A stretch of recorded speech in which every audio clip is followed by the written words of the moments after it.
కులకర్ణికి shift కావచ్చు అని అడుగుతున్నారు. టోటల్లీ సెక్టారే చేంజ్ అయిపోతున్నారండి. ఎందుకంటే డిఎస్ కుల్కర్ని రియాలిటీ కంపెనీ అనమాట, బేసికల్లీ పూణే బేస్డ్. అది కూడా ఎక్కువ పాన్ ఇండియా ప్రెజెన్స్ కూడా లేదు.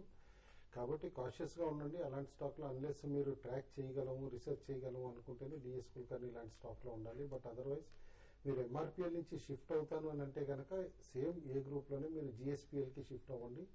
సేమ్ సెక్టార్ లోనూ ఉంది, ప్లస్ ప్రాస్పెక్ట్స్ బ్రైట్ గా ఉన్నాయి జిఎస్పిఎల్ ది. ఎందుకంటే షార్ట్ టర్మ్ అప్ ట్రెండ్ కూడా స్ట్రాంగ్ ఉంది.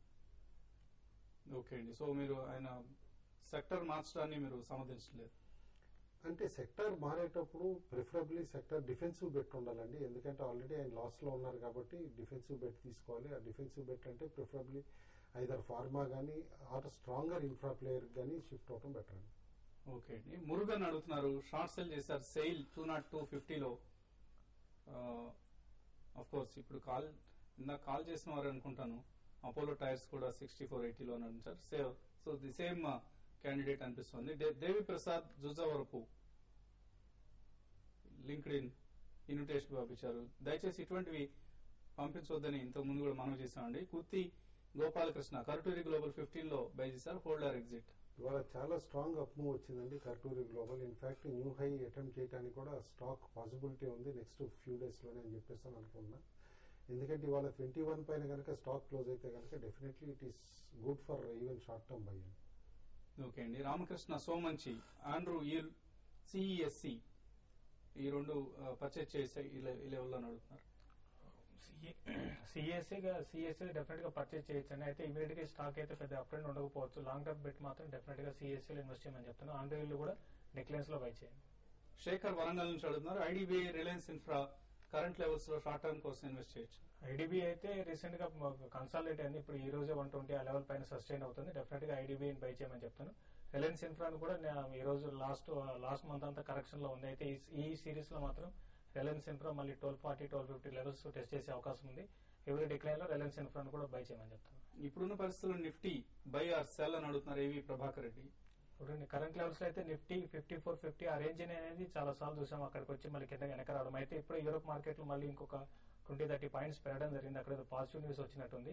సో ఈ రోజు కానీ 5450 పైన స్ట్రాంగ్ గా క్లోజ్ అయితే మాత్రం హోల్డ్ చేయండి.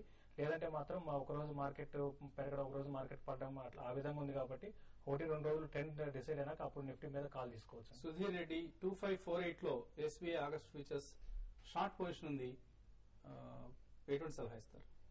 డెఫినెట్లీ స్టాప్ లాస్ పెట్టుకోమంటానండి. మేజర్ రెసిస్టెన్స్ మాత్రం 2590 దగ్గర ఉంటుందన్నమాట. కాబట్టి ఆయన రిస్క్ ఎప్టైట్ ని బట్టి మాత్రం స్టాప్ లాస్ పెట్టుకోమంటా. ఎందుకంటే we're very bullish on SBI and ICICI bank and overall banking sector. Okay అండి. ఫైనల్ గా చాలా మిగిలిపోయే మెయిల్స్ ఇవన్నీ సమయం చాలా పొడవులు తీసుకోలేకపోతున్నాం. ట్రేడింగ్ ఐడియా ఏదైనా ఇస్తున్నారు?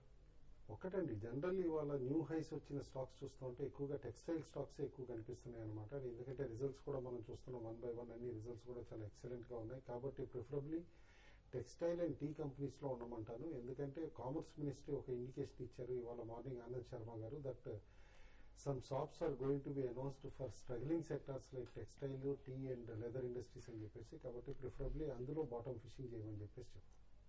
మీరు ఎటువంటి సలహా ఇస్తున్నారు ట్రేడర్స్? ట్రేడర్స్ మాత్రం ఈ కరెంట్ లెవెల్స్ లో క్లీన్ గా వాచ్ చేయమని చెప్తానండి. ఈ మార్కెట్ అయితే చాలా వరకు బులిష్ ట్రెండ్ లోనే మనకు కొనసాగుతుంది. 54 పైన ఉన్నంత కాలం బులిష్ ట్రెండ్ కొనసాగుతుంది. అట్ ద సేమ్ టైం 5450 దాటితే నిఫ్టీ లాంగ్ పొజిషన్ కూడా తీసుకోమని చెప్తాను.